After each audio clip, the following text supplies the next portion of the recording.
Eita. E se eu contar para vocês que eu estava estudando outro tema? Eu já estava estudando outro tema. E aí essa palavra me veio também para estudar recentemente. Vocês acreditam nisso? Amém. Abre sua Bíblia em Jeremias capítulo 32, olha aí.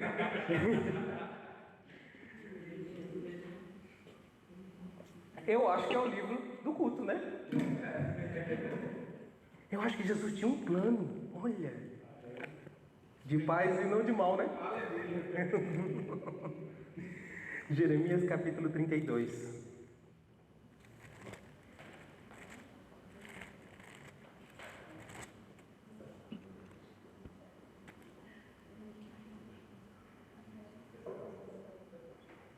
O Bruno está trabalhando bastante, mas essa era a palavra dele.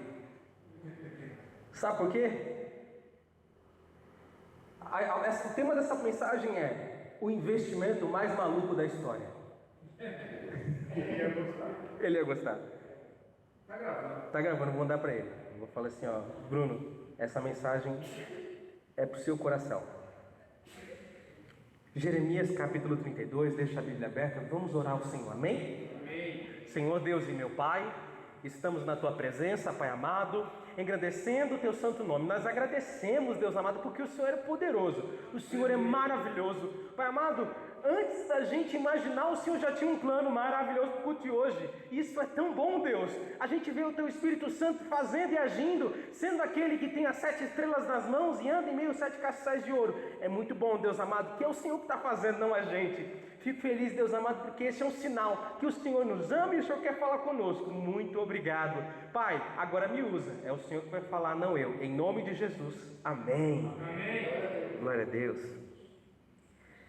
Jeremias, capítulo 32. O investimento mais maluco da história. Vamos contar um pouquinho da história, então. O reino de Judá foi perseguido pelo rei Nabucodonosor. Então, a gente começa essa história no ano 585 a.C. Eu sei que os irmãos já sabem, mas é interessante a gente revisitar, porque isso vai desaguar no investimento mais maluco da história. Ele persegue Judá, destrói as fronteiras, as cidades, e faz Judá um reino vassalo. O que é um reino vassalo? É um reino que está submetido a outro reino. E assim funcionou para Nabucodonosor por algum tempo. Até que o rei Zedequias resolveu jurar pelo nome do Senhor que ele não quebraria aliança com Nabucodonosor. E ele quebrou, porque ele era um pagão. Ele só levava nome de crente, mas ele era pagão. Quebrou a aliança e chamou o rei Nabu do Egito. E Deus falou assim: olha, você pode até ser pagão, mas você usou meu nome. Então agora você vai pagar como quem usou meu nome. E Deus fala assim: virão e vão destruir essa cidade. Jeremias, como um profeta reto diante do Senhor, falou a verdade. Nabucodonosor virá e vai destruir essa cidade. Não há salvação para vocês. E o que eles fazem? Prendem Jeremias. A história de fundo é toda essa. E essa história se passa especialmente um ano antes da queda total, irrestrita e final do reino de Judá. E aí Deus chega para Jeremias e fala, vamos lá no versículo 1.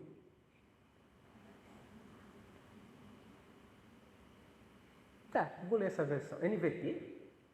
Olha, NVT não, NVI. Se NVI pode ser, NVT não. Não gostei. Mas pode deixar, eu vou ler aqui.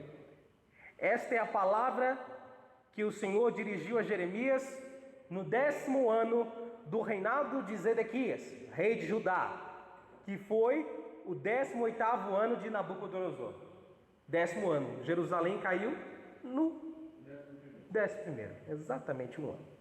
Naquela época, o exército do rei da Babilônia sitiava Jerusalém, e o profeta Jeremias estava preso no pátio da guarda e no palácio real de Judá. Ou seja, já não tinha nem mais prisão no lugar. Seria o equivalente a colocar ele preso no quartel, numa sala do quartel. Não é nem uma cela do quartel, uma sala. Pegou a sala do diretor do quartel e trancou ele. Isso é engraçado, mas era o que tinha. Zedequias, rei de Judá, havia aprisionado Jeremias, acusando-o de fazer a seguinte profecia: o Senhor entregará a cidade nas mãos do rei da Babilônia, e este a conquistará.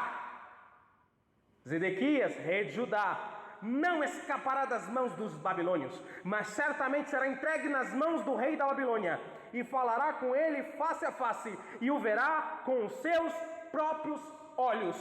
E ele levará Zedequias para a Babilônia, onde este ficará até que o Senhor cuide da situação dele. E ainda, se eles lutarem contra os babilônios, não serão bem-sucedidos. E Jeremias disse: o Senhor dirigiu-me as palavras segundo os termos. A gente para por aí. A profecia era dura, irmão, por isso que ele foi preso. A história de Jeremias foi um pouco triste. Eu vou revisitar essa história da profecia. Ele recebe em Jeremias capítulo 1, ele fala assim: você vai ser coluna de ferro, muralha de bronze, vai batalhar contra todos os habitantes da terra e vai vencê-los. Irmão, quem quer essa profecia aí? Ô irmão, fala a verdade, fala que você vai ser vitorioso, vai ter vitória. Pois é, mas ele está preso no pátio da guarda. Quer ter vitória, mas não quer ficar preso no pátio da guarda. Essa profecia é maravilhosa. Coluna de ferro, muralha de bronze, não vai ter como, você vai vencer, você vai para frente, você vai ser o melhor. Até que, em Jeremias capítulo 11, ele começa a sofrer perseguição da própria família. Eita, aí fica complicado, hein? Quem quer a profecia de Jeremias aí? Ninguém mais quer? Já não querem mais? Jeremias capítulo 11, 18, perdão, minha irmã. Eu não falei o versículo. Jeremias 11, 18 até o 23. E o Senhor me fez saber, e assim eu soube. Então me fizeste ver as suas ações. Eu era como um cordeiro, como um boi que leva à matança, porque não sabia que maquinavam propósitos contra mim, dizendo: destruamos a árvore com o seu fruto, cortemo-lo da terra dos viventes, e não haja mais memória do seu nome. Mas, ó Senhor dos exércitos, justo juiz, que provas as entranhas e o coração, veja eu a tua vingança sobre eles, pois a ti descobri a minha causa. Portanto, assim diz o Senhor acerca dos homens de Anatote. Quem? Os vizinhos dele. Irmão, misericórdia. Assim diz o Senhor a respeito dos homens do Chaves, do bairro. Imagina. Pessoas que são vizinhas a você, que são da mesma cidade, estavam tramando a morte dele. Portanto, assim diz o Senhor acerca dos homens de Anatote, que buscam a tua vida, dizendo: não profetizes no nome do Senhor, para que não morras às nossas mãos. Portanto, assim diz o Senhor dos exércitos: eis que eu castigarei, os jovens morrerão à espada, os filhos e as filhas morrerão de fome, e não haverá neles um remanescente, porque farei vir o mal sobre os homens de Anatote no ano da sua visitação. Uma das primeiras cidades a cair no reino de Judá foi Anatote. Uma das primeiras cidades a cair. Deus matou os vizinhos de Jeremias como tinha prometido. E tinha morrido muita gente, sobraram poucas pessoas de Anatote, para não dizer um só. Jeremias 12, 6. Irmão, aqui fica difícil. Quem quer ter profecia de Jeremias, aqui vai ficar difícil. Jeremias 12, 6 diz assim: porque até os teus irmãos e a casa de teu pai, eles próprios, procedem deslealmente contigo. Eles mesmos clamam após ti em altas vozes. Não te fies neles, ainda que te digam boas coisas. Gente, a família, o pai dele, os irmãos dele, falavam coisas boas para ele, mas no final eles estavam tramando junto com os vizinhos para matar ele. Quem aqui quer a bênção da profecia de Jeremias? Ninguém mais quer mais nada aqui nessa igreja hoje. Que triste. Jeremias havia sido expulso de Anatote por causa de uma conspiração contra a sua vida. Ele não foi pregar em Jerusalém porque ele queria ser visto. Ele foi fugido de Anatote, porque senão iam matar ele em Anatote. O Senhor o revelou. E Deus falou assim: eu vou cuidar deles, viu, Jeremias? Coluna de ferro, muralha de bronze. Pois é, tentaram matar, mas não conseguiram. Mas tentaram. É triste, né? Teus amigos, teus vizinhos, teus irmãos de igreja tentaram. Não conseguiram, mas tentaram. É pesado. Mas aí que a gente para a história de Anatote. Tudo que aconteceu em Anatote era: vou pregar porque o Senhor falou que vai destruir. E as pessoas olharam para a cara dele e falaram assim: você está falando mentira, eu vou te matar. E o louco era Jeremias, o grande investidor. Agora vamos voltar no nosso texto base, Jeremias capítulo 32.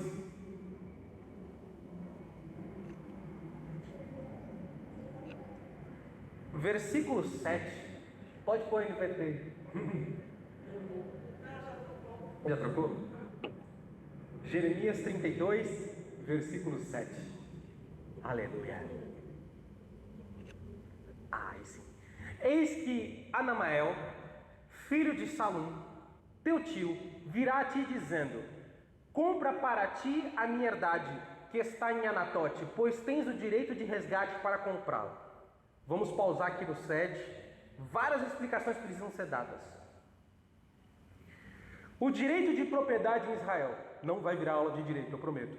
O direito de propriedade em Israel funcionava da seguinte forma: ninguém tem propriedade de nada, a terra é minha. É assim que funcionava. A terra é do Senhor, você não tem direito a nada. Eu te dou posse eterna, você pode viver aí, vai vivendo, mas a terra é minha. Não existia direito de propriedade, existia direito de posse. E Deus falava que você não poderia vender uma herdade para outra pessoa que não fosse da sua família perpetuamente. Ou seja, se você empobrecesse e quisesse vender a sua propriedade para levantar uma grana, você poderia até vender para outra pessoa, mas em 50 anos alguém da sua família ou você mesmo teria que resgatar essa propriedade e pagar e comprar de volta. Mas se você quisesse vender para alguém da sua família, para que a tribo não perdesse aquele terreno, você podia fazer isso. Estava completamente autorizado. Então a gente chamava isso de direito de resgate. Então seria o equivalente de um irmão querer vender para o outro, um primo querer vender para outro primo, para ficar na mesma família. E aí o Senhor me levou a pensar. Anatote era quase toda da família de Jeremias. Não tem mais ninguém. E quem tem não consegue comprar. Foi necessário ir ao homem que está preso na sala do capitão? É sério? Que o homem que está preso na sala do capitão tem mais condições de comprar uma casa do que todos os homens de Anatote? Porque ou estão mortos ou estão empobrecidos demais para comprar? É sério isso? Parece que o jogo virou, não é mesmo? Parece que o maluco estava certo. O maluco estava gritando e estava certo.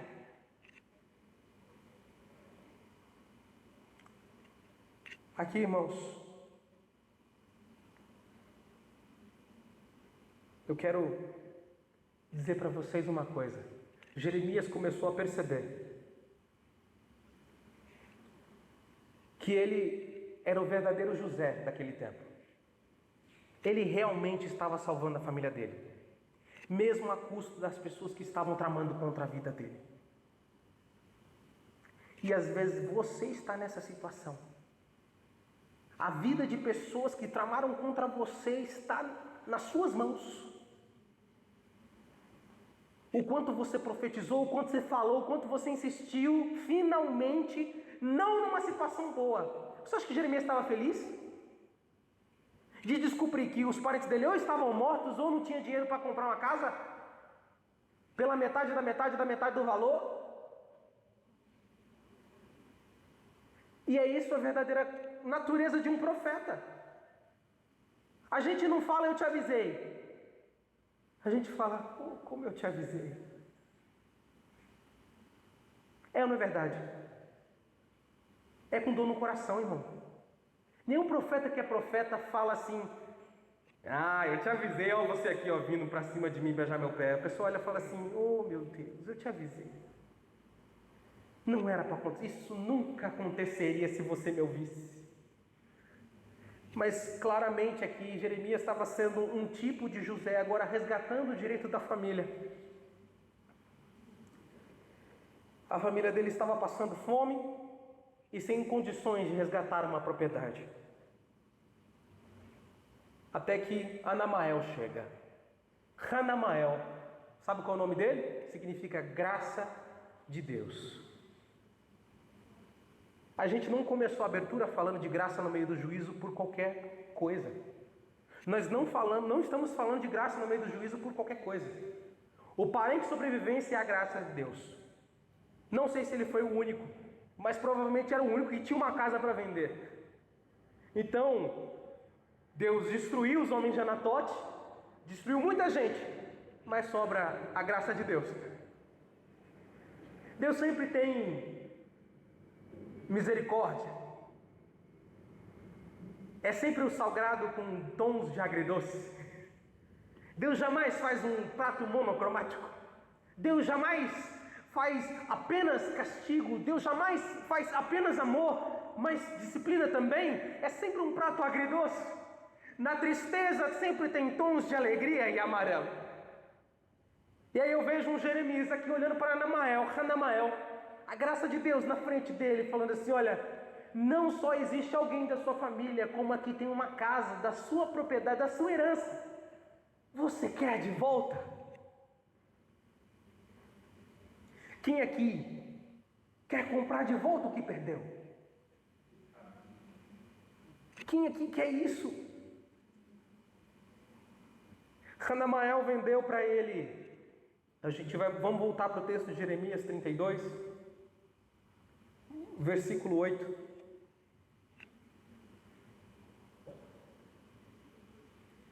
Claro que o Senhor falou de algo e aconteceu. Conforme o Senhor tinha dito, meu primo Hanamael veio ao meu encontro no pátio da guarda e disse: compre a propriedade que tenho em Anatote, no território de Benjamim, porque é seu o direito de posse e de resgate. Compra! Então compreendi que essa é a palavra do Senhor. Então comprei do meu primo Hanamael a propriedade que ele possuía em Anatote. Pesei a prata e lhe paguei 17 peças de prata. Vamos ficar no preço um pouquinho. 17 peças de prata seriam equivalente a 190 gramas de prata. R$1.000. Mas não é justo. Eles não ganhavam em reais. Eles ganhavam em ciclos. Um ciclo de prata era o trabalho de um mês. 17 ciclos de prata era aproximadamente 17 meses, um ano e pouquinho. No salário mínimo de mais ou menos R$2.000 ali, daria R$35.000. Quem aqui compra uma casa com R$35.000? Você compra um carro. Nem um carro hoje. Não compra mais.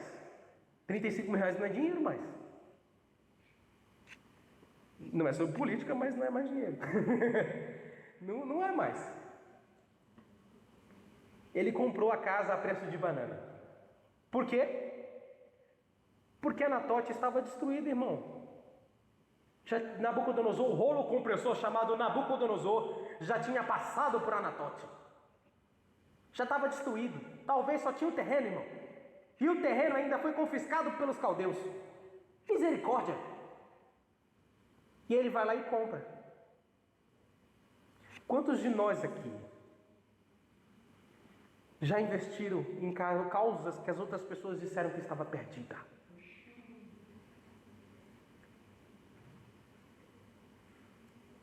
Essa palavra é bem família, irmão.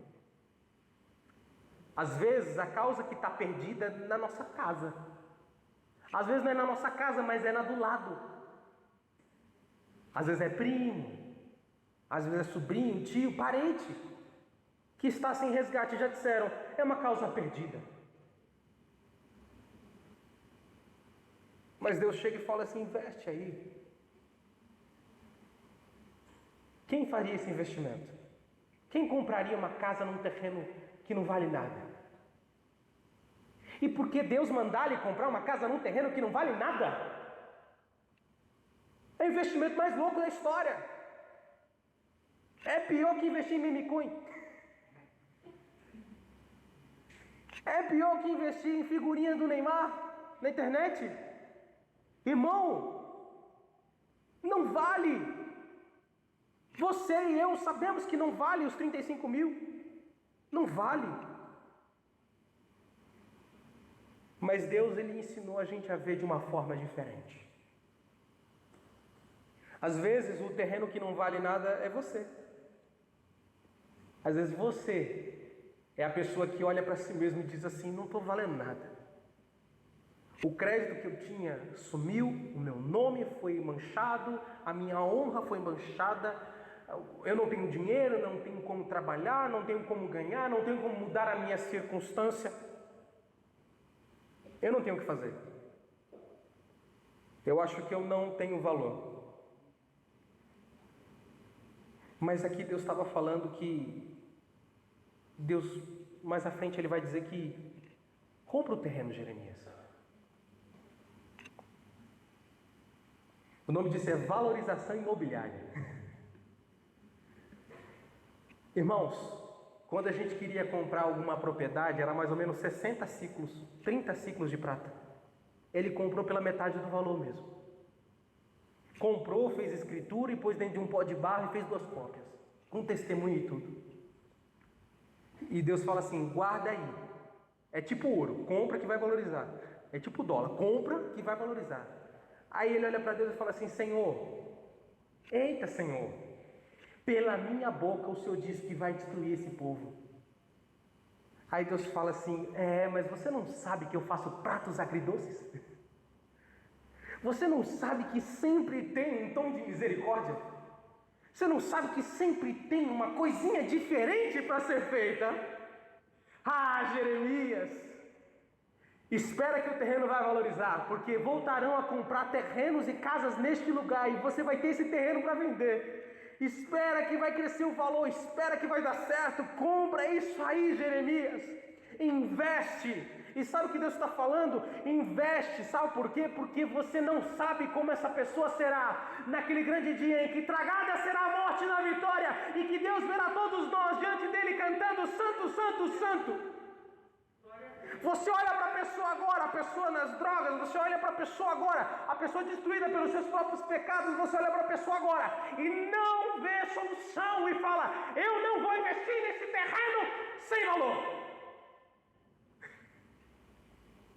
Compra, Jeremias, compra.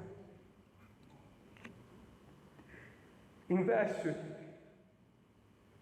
Quando Deus estava investindo em algo que estava aparentemente sem valor, Ele não estava confiando na capacidade de Jeremias e no dinheiro dele, mas na própria capacidade de salvar.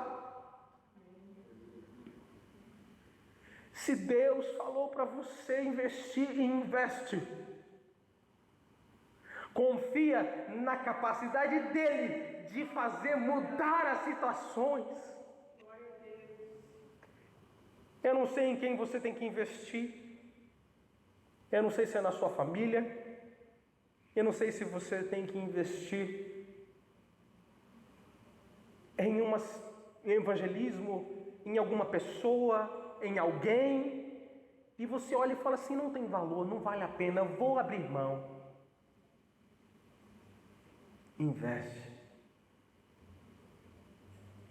Hanamael veio pedir hoje para você: investe. A graça de Deus veio pedir hoje, no meio do juízo: investe. Você desistiu do seu país? Investe. Você desistiu dos seus filhos? Investe. Desistiu do seu pai? Investe. Investe. Hanamael veio pedir para você: investe. Porque a valorização não está no teu poder.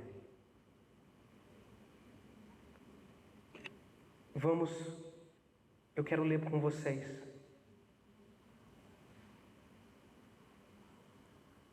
o versículo 37. A leitura será um pouco longa agora, do 37 ao 43, eu estou terminando. Eis que eu os congregarei de todas as terras, para onde os tenho lançado, na minha ira e no meu furor, e na minha grande indignação. E os tornarei a trazer a este lugar, e farei que habitem nele seguramente. E eles serão o meu povo, e eu lhes serei o seu Deus. E lhes darei o mesmo coração e um só caminho, para que me temam todos os dias para o seu bem e o bem de seus filhos depois deles. E farei com eles uma aliança eterna, de não me desviar de fazer-lhes o bem. E porei o meu temor nos seus corações, para que nunca se apartem de mim.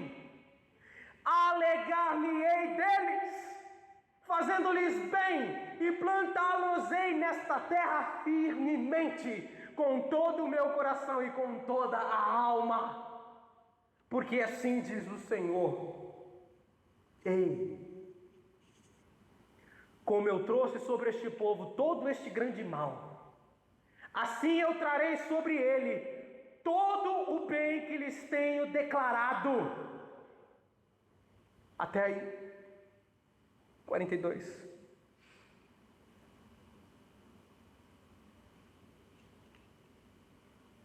Talvez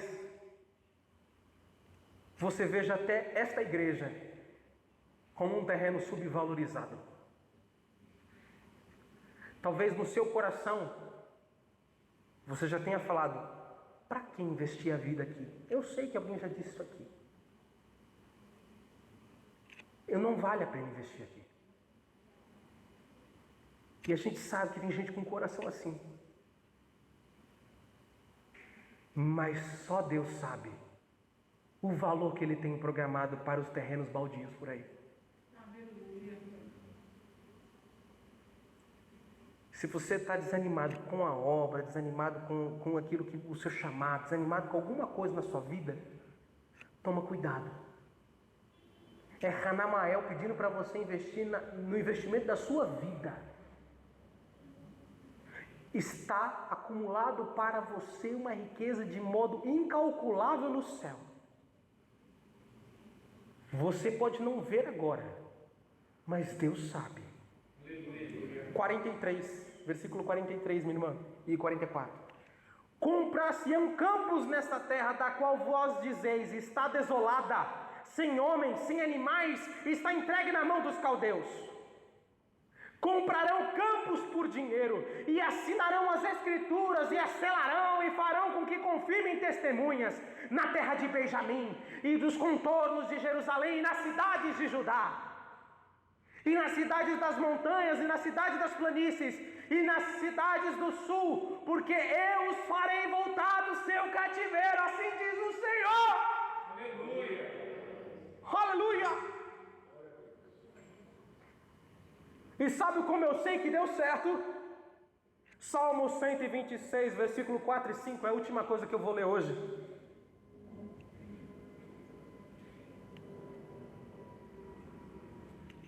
Traze-nos outra vez, ó Senhor, do cativeiro, como as correntes do sul. Os que semeiam em lágrimas cegarão com alegria. Próximo, pode pôr o próximo. Aquele que leva a preciosa semente andando e chorando, voltará sem dúvida. Sem dúvida. Sem dúvida. Com alegria, trazendo consigo os seus molhos. Sabe quando eles cantaram isso aqui? Voltando do cativeiro. E Jeremias comprou um terreno por 17 ciclos e vendeu por 60, se ele estava vivo ou alguém vendeu por ele. Uma valorização de 3, 4 vezes mais. Sabe? A pessoa que você pensou em deixar de investir a sua vida, o seu trabalho. A pessoa que você está falando assim: Senhor, para que investir nisso? Senhor, isso é um terreno baldio. Senhor, isso não tem chance. Senhor, meus filhos não vão vir para a igreja. Senhor, meu pai não vai vir para a igreja. Olha como está. Olha como está. Compra. Compra. O maior evangelismo que você vai fazer dentro da sua casa, compra. Compra. Aí você fala, eu não consigo, compra. Investe o que for, investe tempo, investe dinheiro, investe a sua vida, compra. Traz a sua casa de verdade, compra. Compra essa briga. Resgata. Mas Senhor, meu filho falou mal de mim, minha filha falou mal de mim, meu pai falou mal de mim, minha mãe, meus primos, a minha família, os meus tios. Senhor, eles são contra mim porque eu sou crente. Compra. Compra. Você é o Jeremias da sua casa, compra. Você vai se alegrar muito com a valorização desse terreno que Deus prometeu. Se coloque em pé. Eu vou orar por vocês, já vou chamar o pastor para vir começar a encerrar. Irmãos, você pensou em alguém, cada um aqui pensou em alguém. Pensou em alguém, uma obra, um projeto, alguma coisa. Você pensou em alguma coisa. Se você pensou, é Deus, irmão. Você vai chegar na sua casa, eu não quero que você se emocione. Você vai chegar na sua casa e falar, Senhor, qual é o terreno que eu tenho que comprar? E ele vai falar, você tem pai. Eu costumo falar isso, você tem pai, conversa com ele. Vocês vão falar com ele. E tem algum terreno, não é possível que Deus tenha dado tanta palavra assim nesse sentido. Se ele não tivesse interessado em algum lugar, em algum valor que está passando desapercebido. Amém? Amém? Vou abençoar vocês. Senhor Deus e meu Pai, nós oramos, Pai amado, pedindo que o Senhor, na tua infinita misericórdia e sabedoria, nos conduza, Deus amado. Se existe agora, Deus amado, um investimento, Deus amado, que a gente não quer, Deus amado, que a gente não vê valor, que a gente vê desabitado, que não vê importância, Pai, hoje, Pai, nos ensina a comprar, nos dê as condições, nos dê o momento, a força, oh Pai, porque o Senhor vê esta pessoa na glória, o Senhor vê esse projeto lá na glória, o Senhor vê coroa de glória, o Senhor vê honra, o Senhor vê poder, o Senhor vê coisa que a gente não vê, o Senhor vê o futuro, o Senhor está lá, vendo a pessoa restaurada, vendo a obra completa, vendo, Deus amado, o que a gente não vê agora, no terreno baldio, Deus. Oh Pai, nós pedimos, Pai, dai-nos as condições, a força e a direção, porque nós vamos, Deus amado, ao modelo de Pedro, lançar as redes do outro lado mais uma vez, sobre a tua palavra, sobre o teu nome, sobre a tua ordem, em nome de Jesus. Quem acredita, diga amém. Amém. Amém. Glória a Deus. Aplauda o Senhor, vamos sentar.